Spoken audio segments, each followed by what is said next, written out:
EMI 12,000 है, जिसमें से कार लोन का 5,000, पर्सनल लोन का 4,000 और क्रेडिट कार्ड का 3,000। तो सिर्फ 8,000 रुपए बचते हैं महीने भर के। ये प्रॉब्लम नहीं है, एक्चुअली में ये अपॉर्चुनिटी है अगर आप इसे सही तरीके से हैंडल करो तो। और आज के इस वीडियो में मैं आपको ऐसी 3 स्ट्रेटजी बताऊंगा जिससे आप इस ईएमआई ट्रैप से टोटली फ्री हो सकते हो। तो वीडियो को एंड तक जरूर देखना। वेलकम टू सीको official show family finance planning. पहली स्ट्रेटजी है इनकम स्टैकिंग फॉर्मूला, मतलब हर ईएमआई के लिए एक डेडिकेटेड इनकम स्ट्रीम क्रिएट करो। सोचो, अगर आपकी कार की ईएमआई 5,000 रुपए है और आप वीकेंड पे उबर चलाओ या फूड डिलीवरी का काम करो ना, तो उससे 5,000 रुपए आराम से आ जाएंगे। यानी आपकी सैलरी से एक भी पैसा नहीं जाएगा, या आपकी साइड इनकम का पैसा ही आपकी लोन की ईएमआई भर देगा। सिमिलरली पर्सनल लोन की ईएमआई 4,000 है ना, तो अपने घर का एक रूम पेइंग गेस्ट के बेसिस पे रेंट पर दे दो, या फिर अपना पार्किंग एरिया लीज पर दे दो। इससे आपकी पूरी ईएमआई दूसरी इनकम से ही ऑफसेट हो जाएगी और आपकी 20,000 की पूरी सैलरी सेव और इन्वेस्ट हो सकती है। दूसरा पावरफुल स्ट्रेटजी है रिवर्स स्नोबॉल मेथड का ट्विस्ट। ट्रेडिशनल एडवाइस कहती है सबसे छोटी ईएमआई पहले करो, लेकिन मैं कहता हूं सबसे ज्यादा इंटरेस्ट वाली ईएमआई पहले अटैक करो। मान लो आपके पास क्रेडिट कार्ड डेट है 50,000 रुपए का, जो 18% इंटरेस्ट रेट ले रहा है। इसका मतलब हर साल 9,000 रुपए सिर्फ इंटरेस्ट में जा रहे हैं। अब अगर आप ये डेट क्लियर कर दो ना और 50,000 रुपए डिविडेंड पेइंग स्टॉक या रेट में इन्वेस्ट कर दो ना, जो 10% रिटर्न देते हैं, तो आपको 5,000 रुपए की नेट इनकम मिलती रहेगी। नेट कैलकुलेशन क्लियर है। 9,000 रुपए का इंटरेस्ट भी बचा प्लस 5,000 रुपए की इनकम भी आ गई। टोटल 14,000 का प्रॉफिट हो गया। ये है रियल आर्बिट्राज। तीसरा और सबसे इंटरेस्टिंग स्ट्रेटजी है लायबिलिटी फ्लिप। इसका मतलब है कि जो चीज आपकी ईएमआई है ना, उससे इनकम जनरेट करने वाली एसेट बना लो। सपोज आपकी कार की ईएमआई 5,000 है, तो उस कार को ज़ूम कार या सेल्फ ड्राइव प्लेटफॉर्म पे रजिस्टर कर दो। अगर आप 6,000 रुपए का रेंट कमा रहे हो, तो आपकी ईएमआई 5,000 रुपए है और 1,000 रुपए का नेट कैश फ्लो आपको मिलेगा। सिमिलरली प्रॉपर्टी के साथ भी ऐसे ही करो। अगर आपकी प्रॉपर्टी आपको 4,000 रुपीस का ईएमआई मांग रही है ना, तो उसे 5 या 6,000 पे रेंट पे दे दो। इससे आपको नेट पॉजिटिव इनकम मिलना शुरू हो जाएगा। यानी सिंपल वर्ड्स में कहूँ तो हम हमारे लायबिलिटीज को असेट की तरह यूज करेंगे। जो चीजों पे हम लोन लेकर ईएमआई भर रहे हैं ना, अब उन्हीं चीजों से हम इनकम जनरेट करना शुरू। सिर्फ लॉन्ग टर्म वेल्थ के लिए ही है, तो सोच बदल लो। 2025 में स्टॉक मार्केट से मंथली इनकम कमाना बिल्कुल पॉसिबल है। बस आपको सही स्ट्रेटजी और टूल्स का यूज करना आना चाहिए। आज के वीडियो में हम बात करेंगे 5 प्रैक्टिकल और प्रूवन तरीके जिनके थ्रू आप स्टॉक मार्केट से हर महीने पैसे कमा सकते हो, चाहे आप बिगिनर हो या एक्सपीरियंस इन्वेस्टर। आज मैं आपको 5 ऐसे तरीके बताने वाला हूं जिससे आप हर महीने स्टॉक मार्केट से रेगुलर इनकम अर्न कर सकते हो। वीडियो को एंड तक जरूर देखना। वेलकम टू सीको official show family finance planning. Number 1 सबसे फेमस डिविडेंड पेइंग स्टॉक में इन्वेस्ट करना। अगर आप ऐसे कंपनीज के शेयर्स खरीदते हो जो रेगुलर डिविडेंड देती है, तो आपको हर क्वार्टर या हर महीने पैसे मिलते रहेंगे। पीएसयू स्टॉक जैसे कि कोल इंडिया, आरईसी या फिर आईटीसी ने पिछले 5 सालों में 5 से 8% की डिविडेंड यील्ड मेंटेन की है। मान लो आप 10 लाख रुपए कोल इंडिया में इन्वेस्ट करते हो जहां डिविडेंड यील्ड 5% है, तो आपको अप्रॉक्सीमेटली 42,000 रुपीस हर साल मिलते रहेंगे। यानी महीने का करीब 3,500 रुपए। ये इनकम मार्केट से लिंक्ड होती है, लेकिन काफी स्टेबल होती है। और लॉन्ग टर्म में स्टॉक प्राइस ऊपर जाने से जो कैपिटल गेन मिलेगा ना, वो अलग से। Number 2 covered call strategy. यहाँ आप ट्रेडिंग से मंथली पैसे कमाते हो, जैसे रेंट मिलता है उसी तरह। अगर आपके पास कोई लार्ज कैप स्टॉक है, तो आप उन पे कवर्ड कॉल ऑप्शन की स्ट्रेटजी यूज कर सकते हो। इस स्ट्रेटजी में आप अपने शेयर्स के अगेंस्ट कॉल ऑप्शन को सेल करते हो और प्रीमियम कमाते रहते हो। ये प्रीमियम आपके लिए मंथली इनकम बन जाती है। फॉर एग्जांपल, अगर आपके पास 5 लाख का रिलायंस के शेयर्स है, तो आप मंथली 3 से लेकर 5,000 रुपए तक का प्रीमियम कमा सकते हो डिपेंडिंग ऑन दी वॉलेटिलिटी। करना क्या है, आपको सिर्फ कॉल ऑप्शन सेल करना है, दैट्स इट। रिस्क लिमिटेड होता है, लेकिन थोड़ा टेक्निकल नॉलेज चाहिए होता है। अगर नॉलेज कम है तो प्लीज इसे यूज मत करना। किसी फाइनेंशियल एडवाइजर की एडवाइस लेके ही स्ट्रेटजी को एग्जीक्यूट करना। Number 3 systematic withdrawal plan. Mutual fund से मंथली कैश फ्लो आ सकता है। अगर आपने म्यूचुअल फंड में लमसम इन्वेस्ट किया है या फिर हर महीने एसआईपी कर रहे थे और एक बड़ा कॉर्पस बन चुका है, तो आप एसडब्ल्यूपी के थ्रू हर महीने एक फिक्स्ड अमाउंट विड्रॉ कर सकते हो। ये स्ट्रेटजी रिटायरीज के लिए काफी पॉपुलर है, लेकिन सैलरीड लोग भी इसे यूज करते हैं। मान लो आप 10 लाख रुपए इन्वेस्ट करते हो एचडीएफसी हाइब्रिड इक्विटी फंड में और 10,000 रुपए मंथली विड्रॉ करते हो, और अगर फंड 12% का सीएजीआर रिटर्न देता है ना, तो आपका 10 लाख का कॉर्पस ऐसे ही सेफ पड़ा रहेगा और ऊपर से मंथली 10,000 रुपए की इनकम भी मिलती रहेगी। Number 4 monthly income plans, debt plus SIP का कॉम्बो। ये एक टाइप के म्यूचुअल फंड्स होते हैं जो मोस्टली डेट इंस्ट्रूमेंट्स में इन्वेस्ट करते हैं और थोड़ा इक्विटी एक्सपोजर भी रखते हैं। ये फंड्स रेगुलर पे आउट करते हैं, जनरली मंथली देते हैं। अगर आप 5 लाख रुपए इन्वेस्ट करते हो किसी टॉप परफॉर्मिंग एमआईपी में, तो आपको हर महीने 3 से 4 हजार रुपए की इनकम मिल सकती है। रिस्क कम होता है और रिटर्न एफडी से थोड़े बेटर होते हैं। नंबर 5 रेट्स, यानी कि रियल एस्टेट इन्वेस्टमेंट ट्रस्ट। यहाँ पर रेंटल इनकम मिलती है बिना कोई प्रॉपर्टी को ओन करे।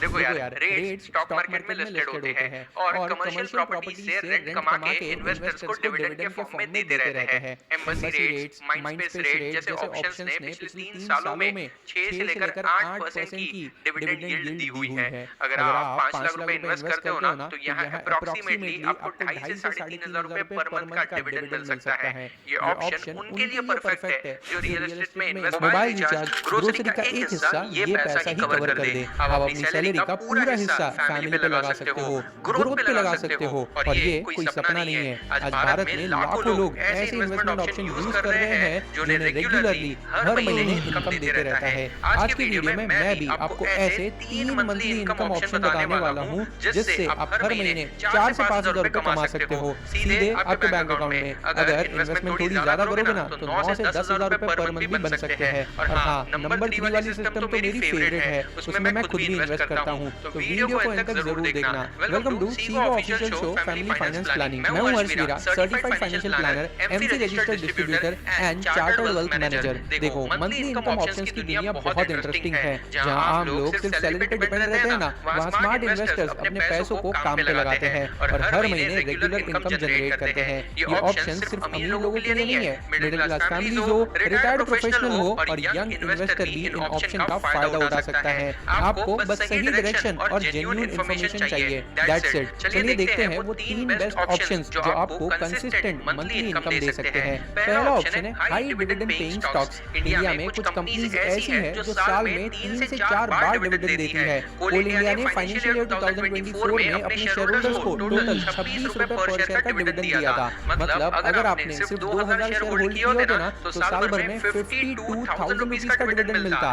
मंथली करीब 5,000 रुपए पकड़ लो। अगर आप 1.5 से 2 लाख का एक पोर्टफोलियो बनाते हो जिसमें कोल इंडिया, आरईसी, एनटीपीसी जैसे 3 से 4 हाई डिविडेंड पेइंग स्टॉक होते हैं ना, तो आपको क्वार्टरली 8 से 10 हजार रुपए का डिविडेंड आराम से मिल सकता है। मंथली 3 से 3.5 हजार रुपए आराम से बन सकते हैं। दूसरा पावरफुल ऑप्शन है कॉर्पोरेट बॉन्ड्स और NCD. Wind wealth, golden pile जैसे मल्टीपल प्लेटफॉर्म पे आपको 10 से 12% तक के फिक्स रिटर्न वाले इंस्ट्रूमेंट मिल जाएंगे। कैलकुलेशन सिंपल है, अगर आप 1 लाख रुपए इन्वेस्ट करते हो 12% इंटरेस्ट रेट पे, तो आपको साल भर में 12,000 रुपए का इंटरेस्ट मिलता है, यानी मंथली करीब 1,000 रुपए। अगर आप 1.5 लाख रुपए इन्वेस्ट करते हो तो महीने का 1,500 रुपए ये फिक्स्ड इनकम आती है। ये बिल्कुल फिक्स होती है, मार्केट की वॉलेटिलिटी से इसे कोई फर्क नहीं पड़ता है। यहाँ मिनिमम इन्वेस्टमेंट सिर्फ 10,000 रुपए से स्टार्ट होती है और लॉन्ग टर्म में बड़ा पोर्टफोलियो बना सकते हो। तीसरा और सबसे पावरफुल ऑप्शन है रेट्स, यानी कि रियल एस्टेट इन्वेस्टमेंट ट्रस्ट। ये कमर्शियल प्रॉपर्टीज में इन्वेस्ट करते हैं और रेंटल इनकम इन्वेस्टर्स का certified financial planner, MC registered distributor and chartered wealth manager. घर का सपना हर मिडिल क्लास इंसान का होता है,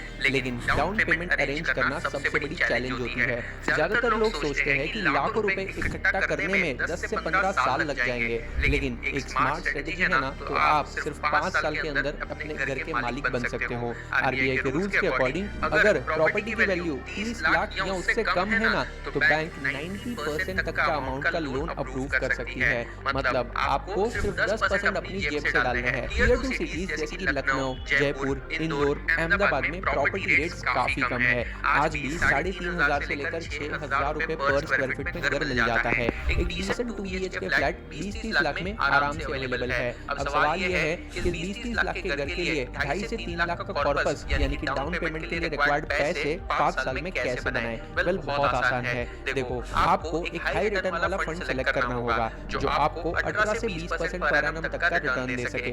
5 साल का हॉरिजॉन है तो इक्विटी फंड में इन्वेस्ट करो। क्यों? क्योंकि स्मॉल कैप फंड में हिस्टोरिकली 15 से 18% का रिटर्न मिला ही है।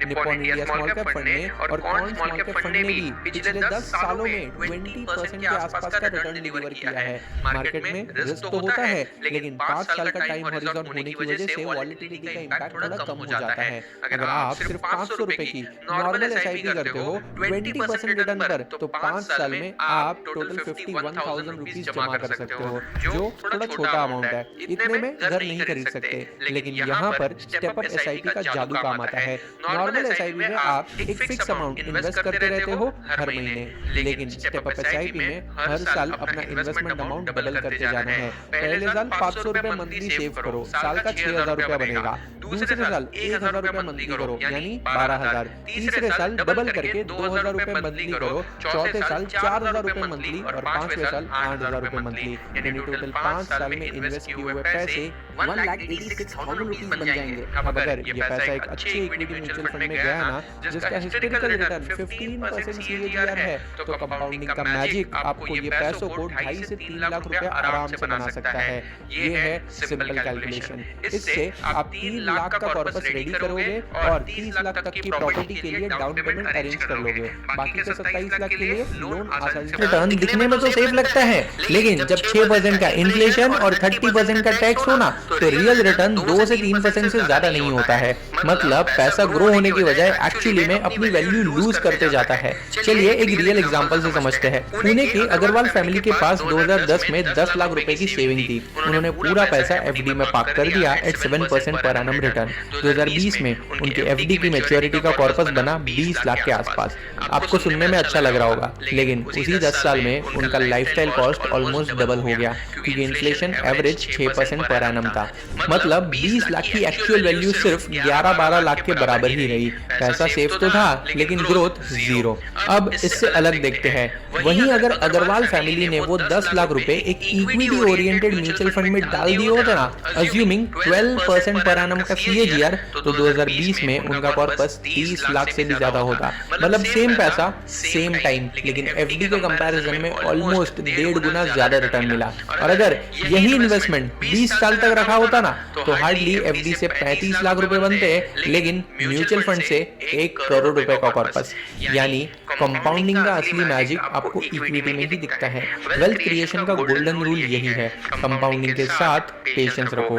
एफडी में कंपाउंडिंग भी लिमिटेड होती है, क्योंकि रिटर्न्स भी फिक्स्ड और लो होते हैं, लेकिन इक्विटी या फिर म्यूचुअल फंड में आपके रिटर्न्स एक्सपोनेंशियल हो सकते हैं। कंपाउंडिंग का सही बेनिफिट यही मिलता है। इसीलिए अगर एफडी से 5 गुना बेटर रिटर्न चाहिए ना, तो इक्विटी ओरिएंटेड म्यूचुअल फंड में पैसा डालना शुरू कर दो। एफडी की एक और मेजर प्रॉब्लम है, वो है टैक्सेशन। एफडी से जो भी इंटरेस्ट मिलता है ना, वो पूरा का पूरा इनकम टैक्स स्लैब के हिसाब से टैक्सेबल होता है। मतलब अगर कोई 30% ब्रैकेट में होता है ना, तो उसका इफेक्टिव रिटर्न 4-5% ही रह जाता है। ये रिटर्न इन्फ्लेशन से भी कम होता है। वहीं इक्विटी फंड्स में टैक्सेशन या तो जीरो होता है, या फिर लॉन्ग टर्म कैपिटल गेन्स का बेनिफिट मिल जाता है। मतलब लॉन्ग रन में पैसा सेफ ही नहीं, एफिशिएंटली ग्रो भी कर पाता है। इन सारे एग्जांपल से हमें ये समझ में आता है कि मिडिल क्लास फैमिलीज सिर्फ सेफ्टी के लिए कंफर्ट जोन में रहती है, और उसी चक्कर में फाइनेंशियल फ्रीडम डिले कर देती है।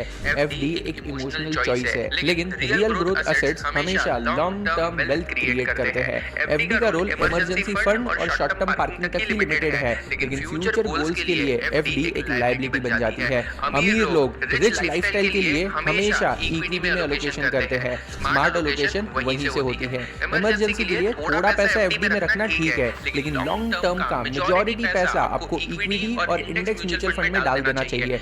यही आपको फाइनेंशियल इंडिपेंडेंस का शॉर्टकट देता है। एफडी सिर्फ सेफ्टी का इल्यूजन देता है, जबकि ग्रोथ एक्चुअली में इक्विटी में मिलती है। एफडी की लिमिटेशन को समझना ही वेल्थ क्रिएशन की टर्निंग पॉइंट है। अगर समझ में आ गया है तो